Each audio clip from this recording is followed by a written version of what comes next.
Bonjour à tous les amis, j'espère que vous allez bien. Aujourd'hui une vidéo qui m'a attisé un petit peu la curiosité. Pourquoi? Parce qu'aujourd'hui on va avoir un produit pour moi miraculeux qui va basculer beaucoup de choses peut-être dans votre quotidien. Aujourd'hui on va parler d'un décodeur Android TV, à savoir le Leap S1 de chez Strong, que je vais tester aujourd'hui avec vous. Je n'ai jamais utilisé ce genre de produit, mais à ce que je vois, il y a beaucoup d'avantages à ça. On aura accès à plus de 5000 applications, dont Netflix, Prime Video ou encore Disney+. On aura de la 4K, enfin bref, on pourra faire afficher ce qu'on veut sur notre télévision, sans pour autant avoir une grosse antenne, juste une connexion internet, soit en Ethernet, soit en Wi-Fi. On a le Wi-Fi 5 sur cet objet, et je trouve ça assez dingue. Ce tout petit produit qui coûte 70 € peut peut-être changer votre quotidien. Il est d'ailleurs très bien noté sur Amazon. Pour 1600 avis, on a une note de 4,4 sur 5 étoiles, ce que je trouve vachement correct, même très correct. On va donc voir toutes les fonctionnalités de ce produit et je suis impatient de découvrir ça avec vous. Et si vous ne me connaissez pas, je fais souvent des tests tech où est-ce que je teste évidemment des objets avant que vous les achetiez pour vous donner un avis dessus. Je teste toutes les fonctionnalités du produit afin que vous forgiez votre propre avis. Je vous invite donc à vous abonner à ma chaîne YouTube en cliquant sur le bouton s'abonner juste en dessous de la vidéo. Et puis nous on est parti pour l'unboxing les amis. J'ai très hâte de découvrir ce produit qui je pense peut changer le quotidien de pas mal de monde. Donc c'est parti pour l'unboxing. On est donc parti pour ouvrir ce colis et pour ceux qui ne connaissent pas, j'ai toujours un œil de marketeur derrière chaque produit et chaque emballage. Je trouve que cet emballage donne vraiment envie. Bon, il y a un petit peu de couleur, je suis de base youtubeur, c'est vrai que voilà, les miniatures colorées, moi ça me connaît. Bref, tout ça pour dire qu'ils ont un joli packaging, très bien vendu, et bah il le faut quand c'est un produit qui peut autant changer le quotidien des personnes, et je trouve que pour le coup, on est plutôt bien. Je m'attarde aussi à l'expérience utilisateur qu'on peut avoir, et là par exemple, on peut voir que sur une petite étiquette, il y a marqué Quality Checked. Il y a quelqu'un qui a posé l'étiquette, et juste avoir une étiquette à découper, c'est pas cool, mais juste rajouter le fait que voilà, ça a été certifié, la qualité a été du moins testée, ça rajoute un petit peu de confiance, mais bon, quand on a le produit chez nous, il n'y a plus besoin de mettre en confiance, je trouve. Et l'objet est vachement petit. Alors j'avais noté 11 cm sur 11 cm et ça fait vraiment court. Je ne pensais pas que ça faisait aussi court que ça. Ça fait un tout petit boîtier. La boîte laisse penser qu'on aurait quelque chose de plus gros entre les mains, mais visiblement non. Donc écoutez, pour moi c'est un avantage, c'est pas très gros et ça peut tenir sur des petites surfaces et ça c'est plutôt agréable. Notice juste ici, boîtier juste ici et ensuite on a ce qu'il faut. Donc un câble HDMI, une télécommande juste ici avec laquelle on pourra activer la commande vocale. Alors ça c'est assez intéressant et ça peut être vraiment cool à utiliser. Est-ce que c'est gadget ou pas, je ne sais pas encore, mais c'est vrai que moi les commandes par vocale, je n'utilise pas trop cette fonctionnalité, que ce soit avec Siri ou bien OK Google ou etc. Je n'utilise vraiment pas cette fonction. Pour le coup ça n'arrive pas à révolutionner ma vie. Un petit peu comme l'intelligence artificielle, on disait que ça allait révolutionner toutes les vies. Bon, jusqu'à maintenant ça accomplit des tâches, mais pas encore au point, enfin de mon point de vue, pas encore au point de se dire et ben voilà, ça a bouleversé notre vie. 2 piles sont fournies pour alimenter la télécommande et c'est plutôt pas mal parce que c'est pas toutes les marques qui mettent à disposition des piles. C'est vrai que des fois c'est un peu chiant. Donc là on va directement mettre les piles. Alors ce qui est dingue, c'est qu'il y a le bouton Netflix et le bouton Prime Video. Ça montre bien à quel point ça a tellement évolué sur les télécommandes des télés. Il y a juste 1, 2, 3, 4, 5, 6, 7, 8, 9 ou 0 avec d'autres trucs évidemment, alors que là c'est entièrement connecté. Et je trouve que ça bouleverse énormément le monde de la télévision. Là avec un simple boîtier, pas besoin de déclarer ou quoi, de payer une redevance audiovisuelle ou je ne sais quoi. Et je trouve que c'est incroyable comment ça peut bouleverser tout un système. Alors le boîtier a une belle tête, je m'attarde à plein de petits détails comme ça, mais je trouve que c'est ce qui fait le charme d'un produit et d'une marque. On a le câble d'alimentation juste ici, et voilà, donc je pense que ça va être assez simple à ranger ce boîtier au vu de sa taille. Il n'est pas non plus très gros, et ça c'est pratique quand on a des choses à poser sur un meuble TV, comme par exemple ce boîtier qui prend 100 fois moins de place que certains décodeurs. Bon écoutez, tout ça c'est bien beau, on a reçu tout ça dans la petite boîte. Le colis nous aura coûté 70 €, et maintenant moi ce que j'ai envie de voir c'est toutes les fonctionnalités qu'on a avec ce boîtier évidemment. Et je vais vous détailler quelques caractéristiques parce qu'on nous a annoncé de la 4K, ce qui représente de la 3840 par 2160 pixels. Le tout en 60 fps, enfin du moins c'est ce que j'ai lu. Après on va vérifier ça, mais si c'est le cas, c'est dingue. En tout cas la télécommande a beaucoup de gueule, ça je tiens à le dire. Et maintenant on va passer à la cinématique, là où est-ce que je vais détailler un petit peu plus en profondeur les caractéristiques du produit. Ensuite on va tester tout ça, donc c'est parti pour la cinématique. Et allez, on est donc parti pour la cinématique du décodeur Android TV Leap S1 de chez Strong. On aura donc accès à plus de 5000 applications via le Google Play Store, avec une résolution 4K donc Ultra HD de 3840 par 2160 pixels. pixels, le tout sous 60 fps en 4K, ce qui est dingue, avec un quad-core Cortex A53 1,8 GHz pour ce qui est du microprocesseur. Fourni avec ce produit, on aura une télécommande et on pourra appuyer sur un bouton pour avoir une commande vocale, parler à Google. On aura également deux boutons, un bouton Netflix et un autre Prime Video. Donc qui dit Android dit également Google. On aura du coup Google Play et également Google Chromecast disponible sur l'appareil. Ce boîtier peut s'utiliser en Wi-Fi 5 mais également par Ethernet pour encore plus de précision par exemple. Même si l'utiliser sans fil reste beaucoup mieux car ça utilise moins de place tout simplement. On a donc deux ports USB, un 2.0 et un autre 3.0. Le boîtier est tout petit parce qu'il mesure 11 cm sur les côtés et 2,2 cm en épaisseur. Cet appareil qui est noté 4,4 étoiles sur 5 sur Amazon avec plus de 1600 avis coûte actuellement 70 € et les possibilités restent très folles avec cet appareil. Donc c'est parti pour le tester. Et bien les amis, alors j'ai donc installé l'appareil de chez Strong et j'ai deux petites choses à vous dire. Déjà je suis sous iPhone. J'ai vu que pour configurer avec Android, c'est plus rapide et j'ai l'impression qu'il y aura beaucoup plus de fonctionnalités. Vu que c'est un appareil Android TV, il y a plus d'utilité à l'utiliser avec un appareil sous Android. Maintenant, moi, ça m'empêche pas d'utiliser comme je voudrais, enfin du moins comme je l'espérais.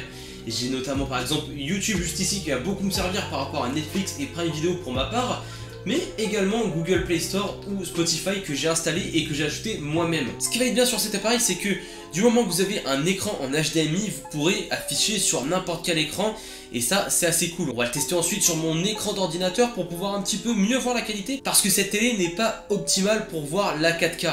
La 4K qui est faisable et mettable sur les vidéos YouTube et ça c'est assez appréciable. Voilà, typiquement, hop, on va cliquer sur une vidéo 4K et je vais vous montrer qu'on peut bien le faire. Alors là je trouve avoir une bonne qualité. Est-ce que je suis déjà en 4K ou pas? Je vais voir ça. Ah oui, je suis déjà en 4K. Et pourtant l'écran est vraiment flingué. Bon, dans tous les cas, on verra ça sur mon écran d'ordinateur, ça sera beaucoup mieux. Mais voilà, on peut afficher de la 4K, il n'y a pas de bug. Jusqu'à maintenant, j'ai pas vu de bug et ça fait plaisir. Et ensuite, du coup, on va tester quelque chose, on va tester de la musique, voilà, pour vous montrer qu'on peut ajouter des applications comme par exemple Spotify et tout simplement, lancer des musiques. Voilà, hop, la playlist et on va lancer, je sais pas moi, hop, voilà, juste ici et normalement, voilà. Ça fait bien l'animation, c'est assez cool.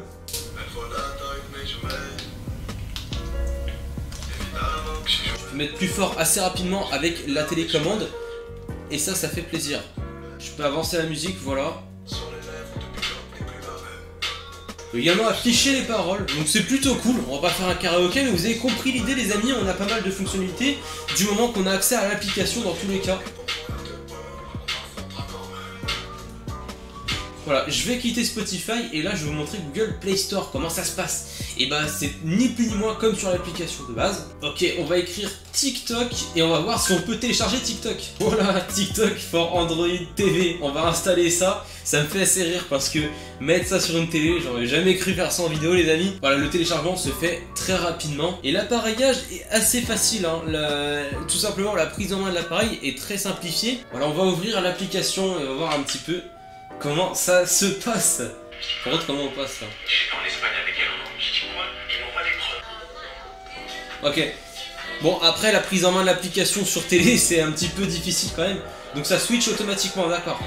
Bon, ok, pourquoi pas. Par contre, évidemment, moi, ça serait pas l'utilisation que j'en ferais de cette Smart TV. Enfin, du moins de ce décodeur Android TV. Bref, on va quitter TikTok, mais on a vu qu'on pouvait le faire. Et je vais vous montrer quelque chose. Une fois sur l'interface, juste ici, on peut faire plus et ajouter l'application qu'on a téléchargée juste ici. Comme ça, on peut la retrouver ici et l'utiliser assez rapidement. On va cliquer sur le bouton Netflix. Alors ça, c'est assez dingue. Un bouton pour lancer une application. De 1, c'est un joli... Enfin, peut-être pas un coup de pub vu qu'ils sont déjà très connus. Mais c'est dingue de se dire qu'il y a des télécommandes avec des boutons Netflix. Voilà, bon, moi je n'ai pas Netflix malheureusement, mais c'est pour vous montrer un petit peu ce qu'on pourrait faire. Alors là, j'ai trouvé une vidéo et imaginons que je veux l'envoyer directement sur la télé. Est-ce que c'est assez simple ou pas? On va voir ça tout seul. Hop, Leap S1 et on va avoir...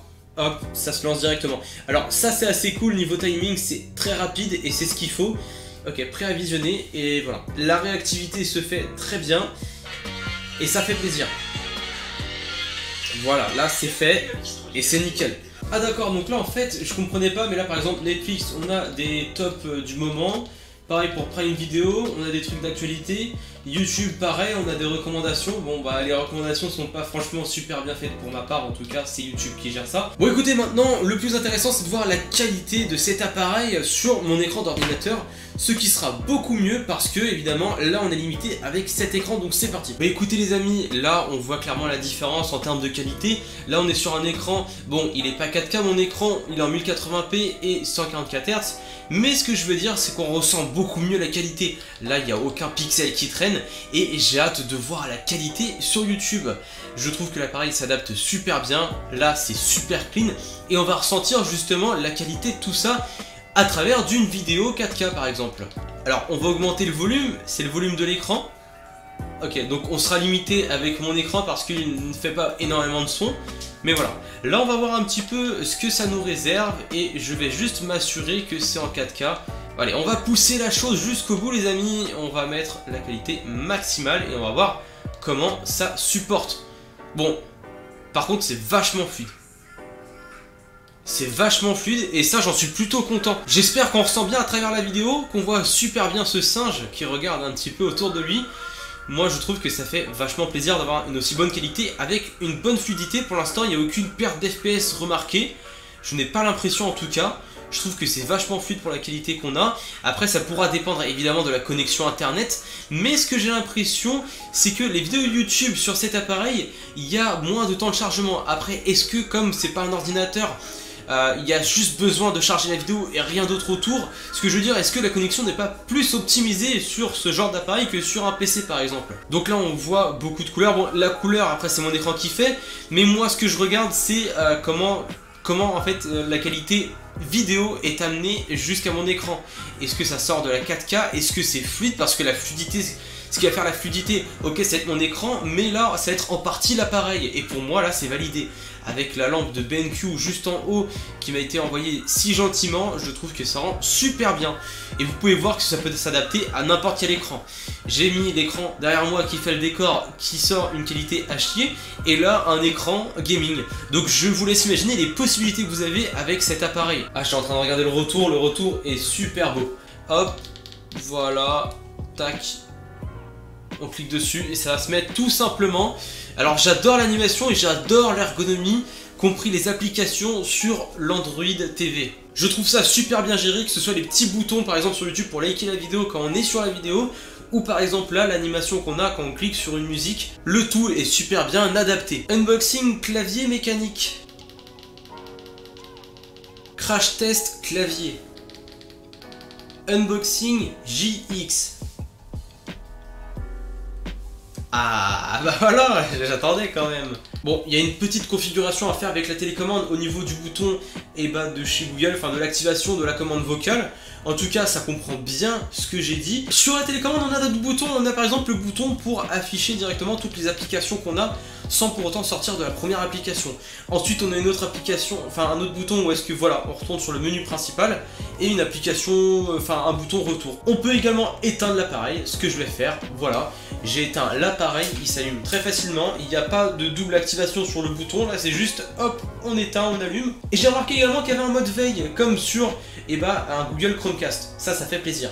Donc maintenant on va passer à la conclusion de cet appareil, qu'est-ce que j'en ai pensé pour son prix et pour toutes les utilités qu'on a avec. Alors qu'est-ce que j'ai pensé du décodeur Android TV Leap S1 de chez Strong? Laissez-moi vous dire que je ne connaissais pas la marque et j'ai été assez impressionné par la qualité de ce produit en termes d'expérience utilisateur. Ça a été simple à monter, ça a été simple à ouvrir, le tout est bien packagé, mais c'est pas là l'essentiel. L'essentiel c'est les fonctionnalités de base. Est-ce qu'il remplit ces fonctionnalités de base attendues? Je pense que oui, avec l'accès à Google Play Store qui va nous permettre d'avoir beaucoup d'applications et de pouvoir moduler tout comme on veut. Ensuite on a pu voir qu'il y avait de la 4K comme on attendait et cette 4K est super bien gérée et le tout très fluide. Pourquoi? Parce que dans ce boîtier là, comme je vous ai expliqué, il y a de bons composants qui permettent la stabilité d'une vidéo en 4K. L'appareil s'adapte très bien aux écrans, on a pu le tester derrière moi avec un écran qui n'est pas foufou, qui date un peu, avec aussi par exemple un écran gamer. Je trouve que le contraste est bien pour cette vidéo, on peut voir que ça s'adapte super bien. Je vous laisse imaginer sur une grande télé comment ça pourrait super bien rendre. Ah, maintenant le prix 70 €, c'est le prix que j'ai vu sur internet.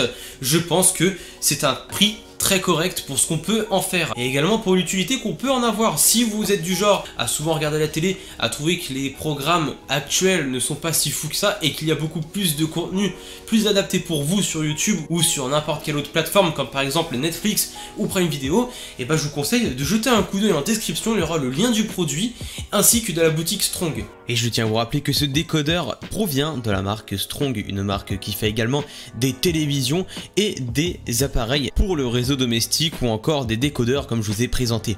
Donc autant vous dire qu'ils sont calés sur le sujet et qu'ils sont très professionnels. J'espère vous avoir éclairé sur ce produit, c'était un plaisir de faire ce test. Moi j'ai bien adoré découvrir ce produit, c'est pas souvent que j'utilise des produits de ce genre et ça m'a fait plaisir de faire ça aujourd'hui avec vous et j'ai pu avoir un avis entre guillemets de débutant qui n'avait jamais utilisé ce produit. Est-ce que c'est compliqué à prendre en main, etc. Bah je trouve que non. Je vous laisse aller voir tout ça en description. En tout cas, nous on se retrouve à la prochaine pour une nouvelle vidéo. C'était JX.